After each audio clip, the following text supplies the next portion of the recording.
বন্ধুরা দেখতেই পাচ্ছ এই যে মালয়েশিয়ার পাম গাছ আর এই পাম ফলের বীজি, এই বীজিগুলো কিভাবে কুড়াতে হয় তোমাদের দেখাবো। তা আমার ডান হাতে গারো আর বা হাতে পঙ্কেশ।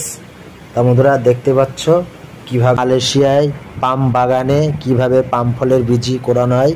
কুড়িয়ে কুড়িয়ে এই বস্তাটার মধ্যে রাখছে, এই বস্তাটা পুরো ভর্তি করে এখানে রেখে দেবে। পরে ট্র্যাক্টরে এসে এই পাম ফলের যেসব বীজিগুলো আছে ট্র্যাক্টরে করে আবার তুলে নিয়ে যাবে। তা কত সুন্দরভাবে কুড়িয়ে কুড়িয়ে রাখছে পাম ফলের বীজগুলো বস্তার মধ্যে। আর পাম ফলের বীজগুলো পুরো অবিকল সুবুড়ির মতন দেখতে, কত সুন্দর গোল গোল দেখতেই পাচ্ছ। কত সুন্দরভাবে কুড়িয়ে কুড়িয়ে এই বস্তার মধ্যে পাম ফলের বীজগুলো রাখছে। তা ভিডিওটি যদি ভালো লেগে থাকে লাইক, কমেন্ট, শেয়ার। মালয়েশিয়ার